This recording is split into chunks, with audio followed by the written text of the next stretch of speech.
Dreams crushed and destinies fulfilled. Here we go.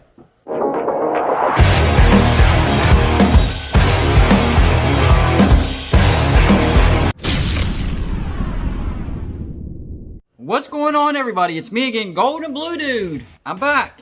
And if you haven't already, go ahead and hit the like and subscribe button. I do college football videos every single day. So whether you want to agree with me, talk trash to me, or talk trash with me, you're gonna like this channel. So I'm back from election day. Seems like it's the election that will never end. Not going to talk about that. So what am I talking about? Dreams crushed and destinies fulfilled. College football, of course. Duh. You already knew that. So there's a few games on Saturday that's definitely going to shape some teams' destinies and crush some dreams. Let's look at the first game. It's actually going to be on Friday. Number 9 BYU at number 21 Boise State. Both of these teams are undefeated.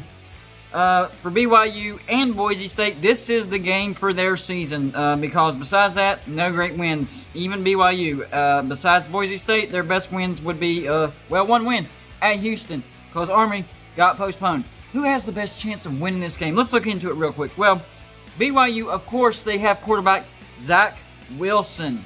So far, 144 for 193, 74.6%, 2,152 yards, 19 touchdowns, and 2 interceptions. They also have a decent running back in Algier. 91 carries for 587 yards, 6.5 yards a carry, and 7 touchdowns. BYU scores 44 points a game. That's 7th overall and allows 13.4 points per game. That's 9th overall. So yes, they do have a good defense. Let's look at Boise State. Quarterback Jack Sears, 19 for 23, 82.6% through 2 games. 291 yards, 3 touchdowns, no interceptions. I'm going to go with BYU with the road win. I think they have a great offense and a great defense, and I think they can hold up. But it wouldn't shock me if Boise State pulled off the mild upset. Next up, Michigan, and they have tumbled at Indiana. Number 23 at number 13. Michigan, 3.5-point favorite. Michigan, you never cease to let me down. First game, you actually surprised me. You beat Minnesota 49-24, allowed 326 offensive yards, and then lost to Michigan State 27-24 and allowed 449 offensive yards. Not good. Yikes. So we all thought Michigan perhaps might have found a decent quarterback. Turns out, not really. He's okay. Joe Milton, 47 for 73, 64%, 525 yards, 1 touchdown, no interceptions. They do have a nice stable of running backs. Haskins, along with Milton, he's a dual threat quarterback, and Charbonnet. So they do have a decent running game. Indiana, even though they're undefeated, they haven't looked all that great. Against Rutgers, they only had 347 offensive yards, and even though they upset Penn State, they only had 211 offensive yards. Part of that's because of their quarterback, Michael Penix, with an X, Penix. 36 for 62, 58%, not great. 408 yards, 4 touchdowns, and 1 interception. Indiana has relied on turning the other team over, and if they can do that against Michigan, they should beat Michigan. But I'm telling you, that's not a given. There's a reason why Michigan is favored 3.5, but so far, in my opinion, neither of these teams are all that great, even though Indiana's ranked 13. Congratulations, Indiana, but this will be a test for you. Then the next game, a personal interest in this game. West Virginia 4-2 at number 22 Texas, also 4-2, horns down all day long. I think this will West Virginia's defense show up? Because they've shown up all year except for one game, and that was the Texas Tech game. But let's look at our offense. Quarterback Jarrett Daggy, 149 for 232, 64%, not terrible, 1,690 yards, 11 touchdowns, and 3 interceptions. So he's not really a liability unless he holds the ball too long and gets stripped for a fumbled scoop and score, which happened at Oklahoma State. Now, our strong suit on offense is our running game, which was our weakness last year. This year, Letty Brown, 126 carries for 694 yards, 5.5 yards a carry. Love it. Defense is where the money's at for West Virginia this year, though. They've allowed their opponents to convert third down only 33% of the time. That's only 18th. That's not bad at all. They're 4th in total defense, 5th against the pass with 157 passing yards allowed per game, and 10th against the rush with 98 rushing yards a game. Really good defense. So they'll have to handle Texas' Sam Ehlinger, and he's a dual threat quarterback. And against Texas Tech, we had some issues, so that's the only thing that's kind of worrying me. So far for the year, Ehlinger 132 for 219, 60%, not great, 1,650 yards, 20 touchdowns, but again, 5 interceptions. He has problems with interceptions, and West Virginia does like to turn you over. He also runs the ball as well. 78 carries, 284 yards, 3.6 yards a carry, and 7 touchdowns. Texas' defense not that good at all.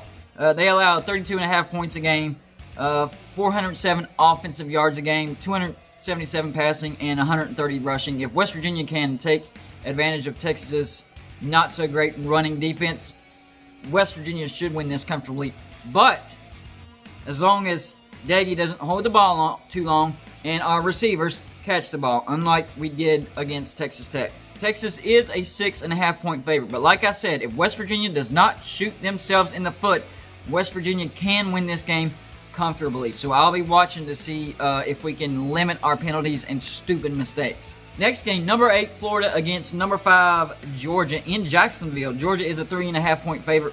Both of these teams only have 1 loss. Now, Florida, pretty good offense. Quarterback Kyle Trask, 95 for 139, 68%. That's really good. 1,341 yards, 18 touchdowns, and just 2 interceptions. Their running back, Dameon Pierce, 34 carries for 169 yards, 5 yards a carry, 1 touchdown. But they don't run the ball that much. The person you do need to keep an eye on is tight end Kyle Pitts, 22 receptions for 355 yards and 7 touchdowns. Now, on defense, they allow 29 points per game. That's not terrible. 433 offensive yards per game. And the worst part about their defense is their passing defense. 300 passing yards a game and 133 rushing yards a game. Their defense is going to have to play a little bit better than that to beat Georgia. Now, for Georgia, they thought they found themselves a decent quarterback in Stetson Bennett. Well, he hasn't been all that great, actually. 51 for 95. That's only 53.7%. 747 yards, 5 touchdowns, and 3 interceptions. That's pitiful. Zamir White, 90 carries for 402 yards, 4.5 yards a carry, and 6 touchdowns. And to go along with him, they also have Milton and Cook. Milton averages 5.7 yards a carry, and Cook 5.3 yards a carry. So if Georgia can have their way and run the ball down Florida's throat and at least halfway decent limit Florida's passing game, then Georgia should win this. Their defense is actually pretty good. They allow 16.2 points per game. That's 12th. Total defense, 13th in the nation.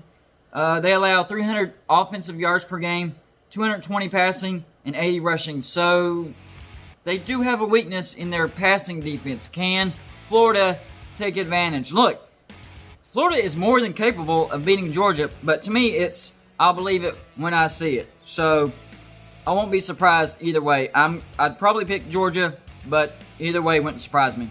Next up, an underrated game, number 25, Liberty at Virginia Tech. If Liberty were to win out, they'd have wins at Syracuse, which they already do, at Virginia Tech this game, at NC State, and then at Coastal Carolina. That is not bad at all. Virginia Tech, 2 losses, at North Carolina and at Wake Forest, and both of those teams are actually pretty decent. Virginia Tech is favored by 14.5. Now, let's look at Liberty's offense. Quarterback Malik Willis, he's 88 for 161, 67%. That's really good. He's throwing for 1,122 yards, 9 touchdowns, and 1 interception. But he's a great dual threat quarterback. 71 carries for 495 yards, 7 yards a carry, and 6 touchdowns. And to go along with Willis, Liberty actually has decent running backs. Mike, he averages 5.5 yards a carry. Lewis, 8.3 yards a carry. And Pickett, 5 yards a carry. So they do like to run the ball. Same as Virginia Tech. Their quarterback, Hendon Hooker, 45 for 71, 63%, 653 yards, 4 touchdowns, and 3 interceptions. So they really don't throw the ball all that much. He's a dual threat quarterback too. 62 carries for 359 yards, 5.8 yards a carry, and 7 touchdowns. Virginia Tech loves to run the ball.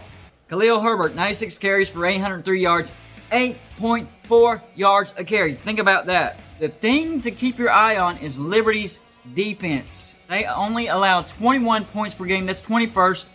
And their cornerbacks love to take the ball away. Between Wilson and Scruggs, 5 interceptions.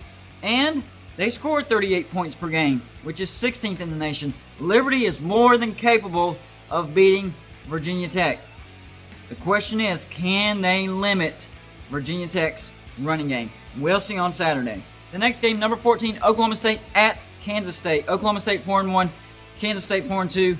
One of these teams have got to stop the bleeding. Oklahoma State lost to Texas, and Kansas State got obliterated by West Virginia. So we're still waiting on Oklahoma's offense to be what we thought they would be. So far, quarterback Spencer Sanders, 49 for 70, 70%, 658 yards, 5 touchdowns, 3 interceptions, and 7 sacks. He has been dealing with a injury, though. Keep that in mind. Running back Chuba Hubbard, big letdown so far. 119 carries for 550 yards, only 4.6 yards a carry, and 5 touchdowns. L.D. Brown has actually performed a little bit better. 45 carries for 262 yards, 5.8 yards a carry. But I will say, Oklahoma's defense has been a crazy surprise. They only allow 17.88 points per game, 299 offensive yards a game, 174 passing yards a game, and 125 rushing yards a game. That's really good. Kansas State is not a bad team as well. I know they did not look good against West Virginia, but West Virginia came to play last week. Quarterback Will Howard, so far he's 25 for 37, replacing the Skylar Thompson, so he's only had a few games. 67%, 440 yards, 3 touchdowns, no interceptions. Dual threat quarterback, 32 carries, 107 yards, 3.3 yards a carry. To go along with Howard, they also have Vaughn and Trotter, so Kansas State actually has a good running game. The defense allows 26 points per game, 437 offensive yards a game, 274 passing yards a game, and 163 rushing yards a game. So to me, this is going to be a battle of defenses. Which defense can last longer than the other? Personally, Oklahoma State's defense is better than Kansas State, but it is at Kansas State, and Oklahoma State is dealing with their first loss, so anything can happen. And then the big game that will most definitely impact the playoffs. It could solidify Clemson, or it could open up a way for Notre Dame to get into the playoffs and keep Cincinnati out. Right now, Clemson is a 5.5 point favorite, even though Lawrence is out. And their backup quarterback, Ungalele, he's actually pretty good. 42 for 60, 70%, 444 yards, 2 touchdowns, no interceptions. And oh yes, they still have Travis Etienne. 103 carries for 606 yards, 9 touchdowns, averaging 5.9 yards a carry. They score 46 points per game, that's second overall, and allow 15.6 points per game. That's 11th overall. Now their defense, they had a terrible game against Boston College, but they were a bit thin. But overall this year, they are 15th against the rush, allowing 99 rushing yards a game, 11th against the pass, 175 passing yards a game, and on allowing third down conversion for the other team, 28%, which is 7th. So they do have a good defense. They just had a terrible game against Boston College because they were thin. Now, they'll be going against Notre Dame. Ian Book, not all that great. 90 for 150, 61%, 1,225 yards, 7 touchdowns, and just 1 interception. Decent running back, Kyrene Williams, 105 carries, 600 yards, 5.7 yards a carry, and 7 touchdowns. So Clemson will have to stop the run in this football game. They also have 2 other running backs that like to chunk it out. Tyree, he averages 6.6 yards a carry, and Fleemeister, 5.6 yards a carry. That's an awesome name. But Notre Dame has a good running game. Clemson will have to stop the run against Notre Dame. Notre Dame also has a good defense. On third down, they only allow their opponents to convert 23% of the time. That's 4th. Total defense, 4th. Passing defense, 9th, allowing 173.5 yards a game. Rushing defense, 8th, allowing 93.7 yards a game. So yes, Clemson has a great offense, and Ungalele is actually a pretty good quarterback, but they're going against a stout defense. And the question is, will Clemson be able to stop Notre Dame's run game? If Lawrence was in this game, I would give Clemson a 2-touchdown margin, possibly 3. But since it's Ungalele, I think it's a bit closer. I think that 5.5 is right on the money. I think either team can win this, and we'll just see which defense lasts longer. And after Saturday, dreams will be crushed and destinies will be fulfilled. That's all I got for you for this show. Like and subscribe if you haven't already. and I'll see you on my next show.